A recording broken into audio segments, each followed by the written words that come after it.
Hello friends, നമ്മളിന്ന് start ചെയ്യുന്നത് nationalism in India NCERT ടെക്സ്റ്റിൻ്റെ ഹിസ്റ്ററിയുടെ രണ്ടാമത്തെ ലെസണായ നാഷണാലിസം ഇൻ ഇന്ത്യയാണ് സ്റ്റാർട്ട് ചെയ്യുന്നത്. അപ്പോൾ നമുക്ക് തുടങ്ങാം. എല്ലാവരും നോക്കുക. In Europe nationalism led to the creation of nation state. നമുക്കറിയാം, യൂറോപ്പ് നമ്മൾ പഠിച്ചിരുന്നു അല്ലേ, 9 നമ്മൾ പഠിച്ചിരുന്നു. യൂറോപ്പ് എന്ന് പറയുന്നത് എന്തുമായിട്ടുള്ളതാണ്? അതിൻ്റെ ഫോർമേഷൻ എന്ന് പറയുന്നത് നേഷൻ സ്റ്റേറ്റ് ആണ് അല്ലേ. It's also mean change people understanding of who they were and what define their identity, their sense of belonging. അപ്പോൾ യൂറോപ്പിലെ നാഷണാലിസം ഉയർന്നു വന്നത് അല്ലെങ്കിൽ സഹോദരിമാരാണ്. നാഷണാലിസം എന്ന് പറയുന്നത് എന്താണ്? നാഷണാലിസം എന്ന് പറയുന്നതാണ് a political and cultural ideology that emphasise a shared identity, history and unity among people of a nation എന്നാണ്. അപ്പോൾ നമ്മൾ ഒത്തൊരുമ സഹോദരന്മാരാണ് നമ്മൾ എന്നൊക്കെയുള്ളൊരു തോന്നലാണ് അല്ലേ നമ്മൾ നാഷണാലിസം എന്ന് പറയുന്നത്. അപ്പോൾ നേഷൻ സ്റ്റേറ്റ് യൂറോപ്പിൽ വന്നിരിക്കുന്നത്, ഇപ്പം നമ്മൾ പറഞ്ഞ ഇറ്റലി, ജർമ്മനിയൊക്കെ ഏകീകരിച്ചതൊക്കെ എന്ന് പറയുന്നത് അവരുടെ നേഷൻ സ്റ്റേറ്റ് എന്ന് വിചാരിച്ചിട്ടാണ്.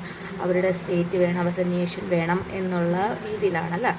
അപ്പോൾ it change how people saw their identity and sense of belonging. അപ്പോൾ അവർക്കത് മനസ്സിലാകുന്ന റേസിസം, ജർമ്മനിയിൽ പറഞ്ഞ വംശം എന്നൊക്കെ ഉള്ളൊരു ഫോം ചെയ്തത്. അപ്പോൾ അവർ ബിലോങ്ങിങ്, ഞങ്ങളുടെ ഐഡൻറ്റിറ്റി ഇന്നതാണ്, ഞങ്ങൾ ജർമ്മൻകാരാണ്, ഞങ്ങളുടെ വംശം ഇതാണ് എന്നുള്ളൊരു രീതിയിലാണ് അവിടെ എന്ത് വന്നിരിക്കുന്നത്?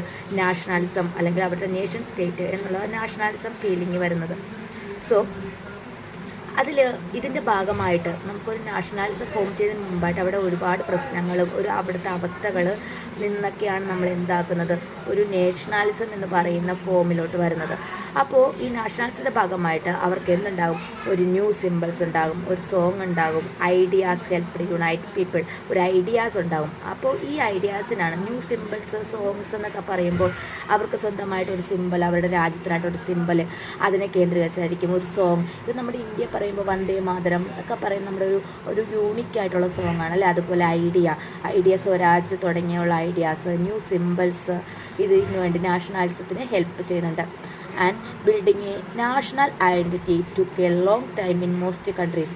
അപ്പോൾ പക്ഷേ ഇതൊരു പെട്ടെന്നാണ് നമുക്കൊരു നാഷണാലിസം ഫീൽ ചെയ്യുന്നത്, അല്ലെങ്കിൽ നമുക്ക് നാഷണാലിസം എന്ന് പറയുന്നത് പെട്ടെന്നുണ്ടാകുന്നതാണ്? ഒരിക്കലല്ല അല്ലേ. അത് കുറേ നാളുകൾ എടുത്തുകൊണ്ടാണ് നമുക്ക് നാഷണാലിസം ഫീൽ ചെയ്തത്. ഇപ്പോൾ ജർമ്മൻ്റെ കാര്യം എടുത്താലും അവിടെയൊക്കെ വരുന്നത് പെട്ടെന്നാണ്. ഒരു തന്ത്രം വന്നു, ഹിറ്റ്ലർ വരുന്നു, അപ്പോൾ അവർക്കെതിരെ പോരാടുന്നത് പെട്ടെന്നൊരു ദിവസം കൊണ്ടല്ല, അവർക്ക് കുറേ സമയം എടുത്തിട്ടാണ് അവർക്ക് എന്ത് വരുന്നത്? നാഷണാലിസം അവരുടെ ജനങ്ങളുടെ ഉള്ളിലോട്ട് വരുന്നതും അത് സ്പ്രെഡ് ചെയ്യുന്നതും.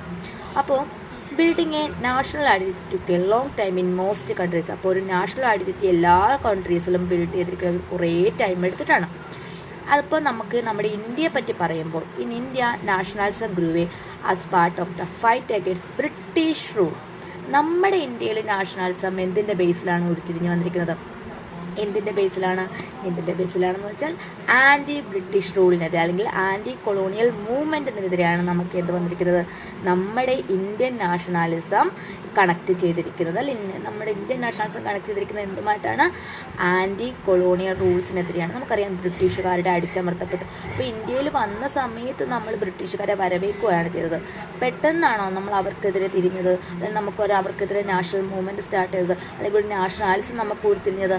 ഒരിക്കലും അല്ല. കുറേ നാളുകൾക്ക് ശേഷം അവരുടെ ഭരണം അടിച്ചമർത്തപ്പെട്ട് തുടങ്ങിയപ്പോൾ ജനങ്ങൾക്കിടയിൽ, ഓരോ സ്ഥലത്തിലുള്ള ഓരോ വിഭാഗത്തിലുള്ള ആളുകൾക്കിടയിലും ഒരുപാട് പ്രശ്നങ്ങൾ നേരിട്ട് തുടങ്ങിയപ്പോഴാണ് ജനതകളെല്ലാം കൂടെ ഒറ്റക്കെട്ടായി ബ്രിട്ടീഷുകാർക്കെതിരെ തിരിയുന്നത്. അപ്പോൾ നമ്മുടെ നാഷണാലിസം എന്തുമായിട്ട് തിരിയുന്നതോ ആൻറ്റി കൊളോണിയൽ മൂവ്മെൻറ്റുമായിട്ട് വരുന്നത് ആൻറ്റി ബ്രിട്ടീഷ് കൊളോണിയൽ നാഷണാലിസമാണ് അല്ലേ. അപ്പോൾ ഇനി നമുക്ക് നോക്കാം. In India, nationalism grew as part of the fight against British rule. People felt united because they all suffered under colonial rule. അപ്പോൾ നമ്മുടെ എല്ലാം നമ്മൾ എന്തായിരുന്നു? കൊളോണിയൽ റൂളിൽ ഭയങ്കരമായിട്ട് സഫർ ചെയ്യുമായിരുന്നു അല്ലേ. Different groups had different experience and ideas of freedom. അപ്പോൾ പല ഗ്രൂപ്പ് എസ് സി ഉണ്ടാകും, നമ്മൾ പറയുന്ന പോലെ പല ഗ്രൂപ്പ് വിഭാഗങ്ങളുണ്ടാകും, മുസ്ലിം ഉണ്ടാകും, ഏത് സമുദായവും ആകട്ടെ, നമ്മുടെ ഏത് ഡിഫറെൻറ്റ് ഗ്രൂപ്പിൽ, ഇപ്പോൾ പെസൻസ് ഉണ്ടായിരുന്നു, ഇൻഡസ്ട്രിയലിസ്റ്റ് ഉണ്ടായിരുന്നു അല്ല, നമ്മൾ പല വിഭാഗത്തിൽപ്പെട്ട ആളുകളുണ്ടായിരുന്നു.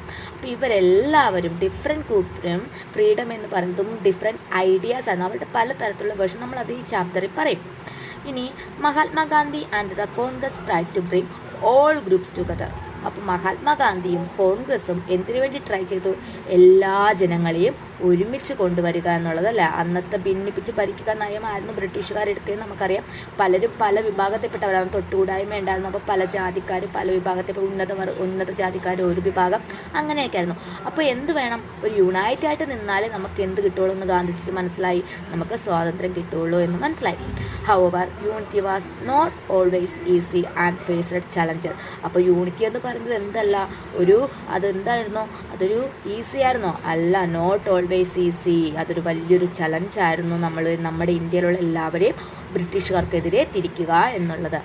Earlier nationalism India had grown up to the early 90s. അപ്പോൾ നമുക്ക് എന്താണ് നാഷണലിസം ഇന്ത്യയിൽ 1900-കളിൽ എന്തായി? നാഷണലിസം ഉയർന്നു വരാൻ തുടങ്ങി.